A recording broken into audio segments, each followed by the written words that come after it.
Dia mengatakan begini, bahwa seni perang itu ya harus mendekatkan kepada 5 unsur jika kita mau melaksanakan memenangkan peperangan. Dia mengatakan ada 5 hal, yaitu the moral law, hukum moral, kemudian heaven, ini kaitan dengan hal-hal surga karena orang Chinese itu percaya dengan dewa-dewa yang di atas sana. Kemudian tentang bumi, tahu keadaan bumi, kemudian mengenai komandannya, kemudian mengenai metode dan disiplin. Itu 5 hal yang dipegang oleh Sun Tzu di dalam dia melaksanakan peperangan, dan banyak orang yang belajar dari dia. Jadi saudara sekalian, di dalam sejarah ini ya, hal peperangan itu merupakan satu ilmu yang perlu kita juga untuk mengetahuinya. Dan hari ini kita bukan belajar dari Sun Tzu, tapi kita belajar dari Joshua yang hidup ribuan tahun lebih lama daripada Sun Tzu. Nah, pelayanan yang militan, yang pertama saudara perlu tahu bahwa pelayanan yang militan bukannya tidak pernah gagal. Terus sekalian, di dalam pelayanan kita, saudara jangan pikir bahwa kita tidak pernah gagal. Ya. Orang yang sukses bukan berarti orang yang tidak pernah gagal. Di dalam pelayanan Joshua kita melihat di dalam pasal yang ke-7 bagaimana salah seorang pengikutnya yang bernama Akan ya, setelah jatuhnya kota Jericho, lalu dia mencuri sebagian harta yang ada di sana, lalu dia sembunyikan. Kemudian ketika mereka berperang melawan kota Ai, mereka tidak bisa mengalahkan karena ternyata ada anak buah daripada Joshua yang mencuri harta yang dilarang oleh Allah. Akibatnya mereka kalah. Demikian juga ketika mereka menghadapi musuh kota Gibeon. Di situ pun orang Gibeon ketika mendengarkan Yosua sudah mengalahkan 2 kota, mereka lalu datang menyamar dengan pakaian yang laku, yang tua-tua, lalu berbohong kepada Yosua mengatakan mereka datang dari kota yang jauh dan sudah mendengarkan Allah beserta dengan orang Israel, lalu mereka mengatakan mau berdamai. Padahal mereka datang dari kota yang tidak jauh. Itu 2 kegagalan daripada Joshua. Nah, saudara sekalian, kegagalan anak buah kita sebagai pemimpin adalah juga kegagalan daripada pemimpin.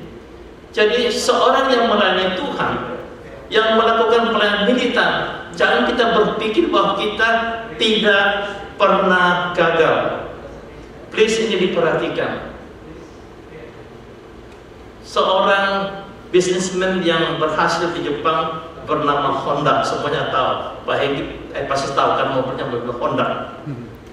Dia bernama Soichiro Honda. Ya. Dia itu sejak mudanya sampai usia pertengahan berjuang terus banyak kali jatuh bangun.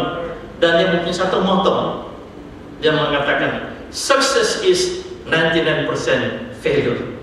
Luar biasa. Saudara menjadi Honda, 99% failure sama dengan sukses. Nah, dia juga mempunyai beberapa kiat di dalam kesuksesannya. Yang pertama, dia mengatakan selalulah berambisi dan berjiwa muda. Yang kedua, hargailah teori yang sehat, temukan gagasan baru, khususkan waktu memperbaiki produksi. Yang ketiga, senangilah pekerjaan Anda dan usahakan buat kondisi kerja Anda senyaman mungkin. Yang keempat, carilah irama kerja yang lancar dan harmonis selalu. Dan kelima, selalu ingat pentingnya penelitian dan kerjasama. Pak Otto, ini bisa diikuti Pak untuk dilaksanakan di konsulat kita. Menjadi orang seperti Honda, laksanakan saudara sekalian.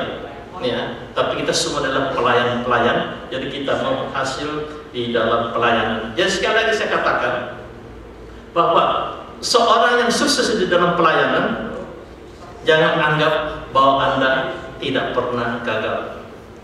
Saya sendiri pernah mengalami kegagalan yang besar saudara sekalian di dalam pelayanan.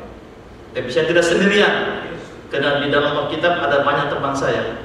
Abraham pernah gagal, Musa pernah gagal, Daud pernah gagal, Salomo pernah gagal. Tadi omong-omong dengan Pak Afen, dia bertanya, siapa orang paling berhikmat di dalam Alkitab? Ya Salomo dong. Lalu beliau tanya lagi, siapa yang paling bandel? Ya Salomo juga. Dia seorang yang gagal juga. Kemudian murid-murid Tuhan, Paulus, Petrus apalagi pernah menyangkal Tuhan.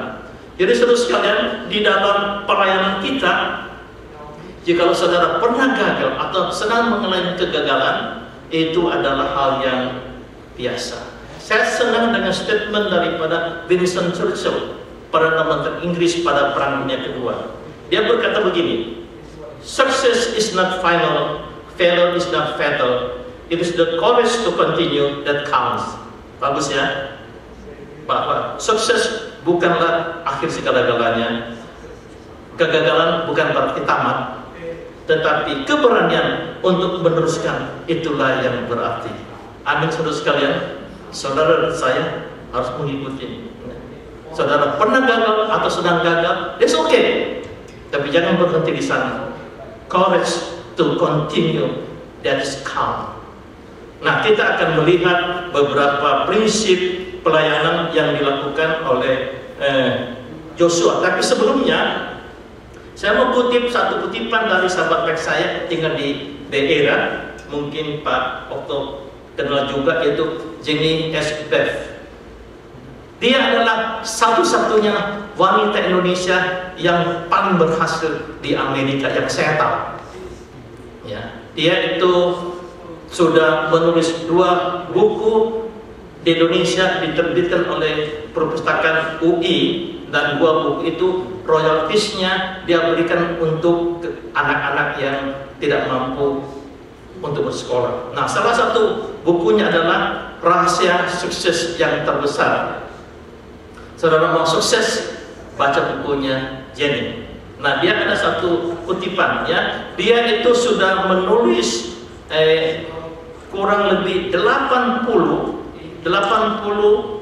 buku di dalam bahasa Inggris, yaitu buku elektronik, hingga dia mendapatkan sebuah award dari Perkumpulan Penerbit Elektronik Amerika, dan artikelnya banyak ditulis di Jakarta Post. Dia menulis artikel sekarang sudah kurang lebih 900 artikel, ya.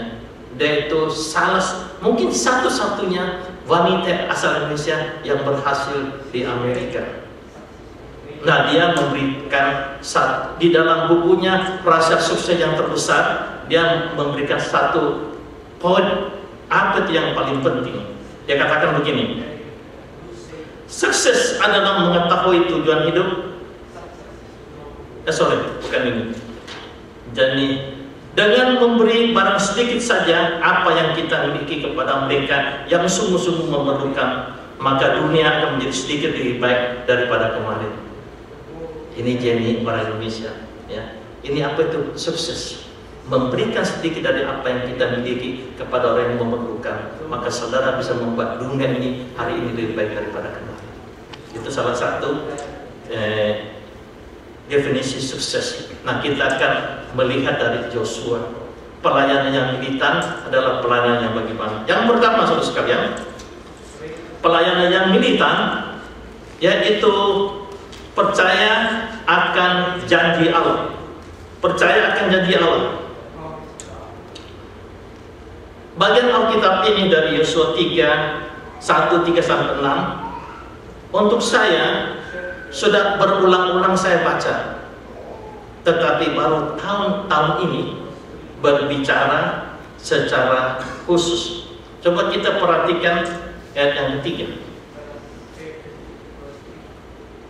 Setiap tempat yang akan diinjak oleh telapak kakimu, kuberikan kepadamu, seperti yang telah kujanjikan kepada Musa.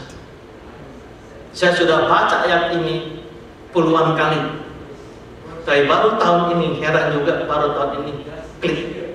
Nah, saya rasa saudara sekalian demikian juga. Seringkali kita baca kitab, kok baru pada hari ini klik. Saudara perhatikan, setiap tempat yang akan diinjak oleh telapak kakimu, kuberikan kepada kamu, seperti yang telah kujanjikan kepada Musa. Jika janji ini diberikan kepada saudara, kira-kira saudara mau lakukan apa? Haleluya, puji Tuhan. Saya akan mulai jalan.